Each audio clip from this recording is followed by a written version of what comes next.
네, 대검찰청 감찰 결과 김태호 수사관은 건설업자 최모 씨와 끈끈한 관계였던 것으로 드러났습니다. 김 수사관은 최 씨로부터 지난 5월에서 7월 5번에 걸쳐 골프 등 260만 원 상당의 적대를 받았습니다. 그리고 뇌물 혐의로 수사를 받던 최 씨로부터 사건을 무마해달라는 부탁을 받고 이 경찰청을 방문하기도 했었는데요. 그러니까 주거니 받거니 이렇게 했다는 겁니다.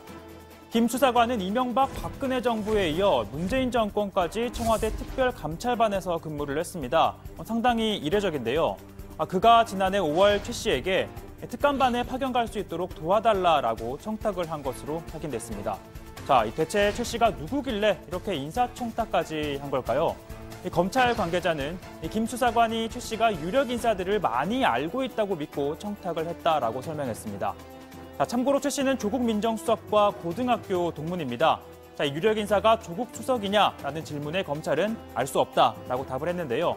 그러나 야당은 31일 열리는 국회 운영위를 사실상 조국 청문회로 치르겠다며 단단히 벼르고 있는데요. 특히 한국당은 이미 전략도 세웠습니다.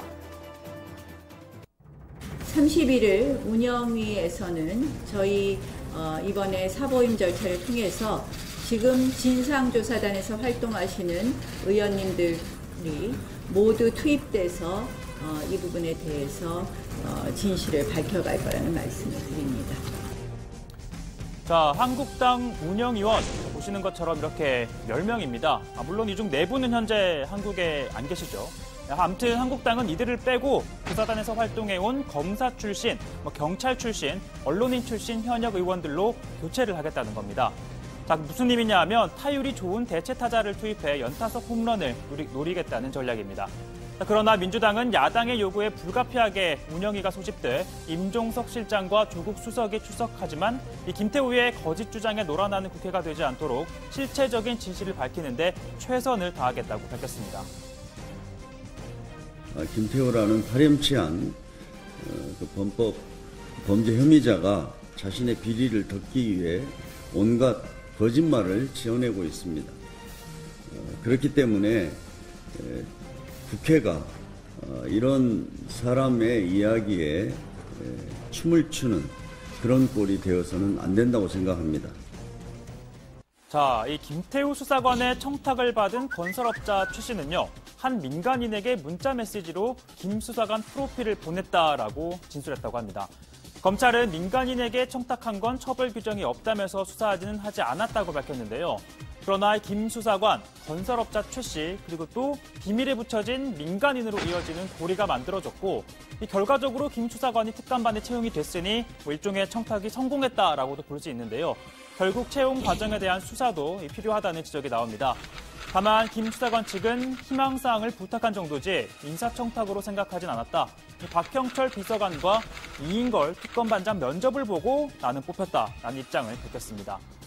현재 최 씨와 관련해서는 김 수사관이 경찰 수사 중 개입하려 했던 뇌물 사건이 검찰로 넘어간 상태인데요.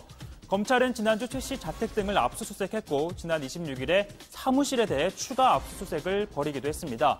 자, 최 씨의 회사는 경기도 과천에 있는 S기술개발인데요. SOC 건설 사업 업체입니다.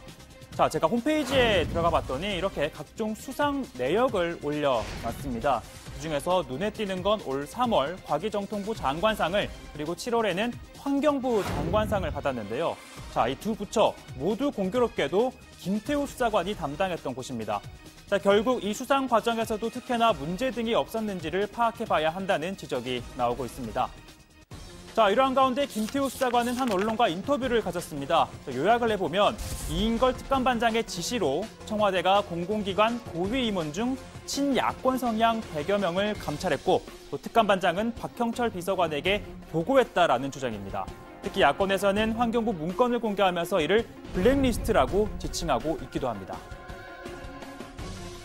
인사 찍어내기를 위한 리스트 작성이 환경부에만 그쳤을까 하는 그 문제의 핵심이 있습니다.